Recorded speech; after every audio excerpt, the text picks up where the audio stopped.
స్తోత్రం messy ప్రేమిందని మిట్లారా Christmas సమాధానము కలుగునుగాక ఆమేన్. నేను మీ అభిషేకాలు ఉన్నారు, బాగున్నారా? నేను ఎలాగిస్తున్నారా, ప్రార్థన చేసుకుంటున్నారా? వాక్యం నేర్చుకున్నాను. ఒకవేళ ఇంకా ఎవరన్నా ప్రార్థన చేసుకోకపోతే ఉన్న పాటను మోకరించి ప్రార్థన చేసుకుని వాక్యం నేర్చుకోవడం తెలియజేస్తుంది మిట్లారా. తద్వారా దేవుడు మీతో ఆశ్రయించి మేము విశ్వాసాలను ఆత్మీయతలను మరింత బలపరుస్తారని తెలియజేస్తూ ప్రతి దినము దేవుని వాగ్దానమని ఆత్మీయ చక్కగా కావాలా వాగ్దానం చదువుతున్నాను. యెహోవాకు అసాధ్యమైనది ఏదైనా ఉన్నదా? ఆది కాండము 18:14 నేను మిడ్లని వాగ్దానం. బట్ మనం ఏం తెలుసుకోవాలంటే ఈ లోకంలో మనం చేయడానికి సాధ్యపడే పనులు కొన్ని ఉంటాయి. మనం చేయడానికి సాధ్యపడిన పనులు కొన్ని ఉంటాయి. మనం చేయడానికి సాధ్యపడిన పనులు మనం చేయగలం. మనం చేయడానికి సాధ్యపడలేని పనులు మనం చేయలేం. కానీ ఇక్కడ దేవుని వాక్యం తెలుస్తుందంటే యెహోవాకు అసాధ్యమైనది ఏదన్నా. మన దేవునికి అసాధ్యమైనది ఏదీ లేదు.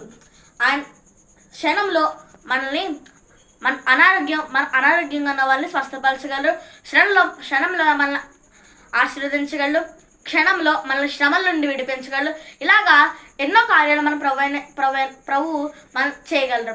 ఆయనకు అసాధ్యమైనదంటూ ఈ లోకంలో ఏది లేదు. కనుక విశ్వాసంగా తెచ్చుకోండి, వాక్యం ఎత్తిపడి ప్రార్థన చేసుకోండి. దేవుడి మాటలు దీవించును గాక ఆమేన్.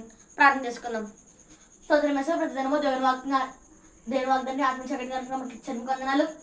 మీరు మాకు ఇస్తున్న వాగ్దానం యెహోవాకు అసాధ్యమైనది ఏదైనా ఉందా?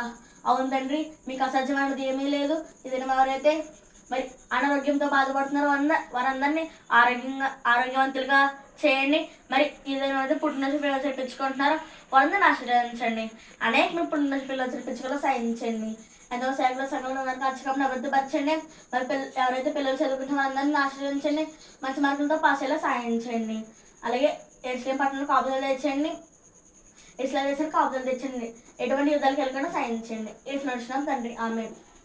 కనుక నేను బిడ్డలని వాగ్దానం మీరు పొందుతున్నారు కనుక లైక్ చేయండి, షేర్ చేయండి, సబ్స్క్రైబ్ చేసుకోండి, మంచి కామెంట్స్ పెట్టండి. చిన్న మాటలు తీర్చును కాక ఆమేన్.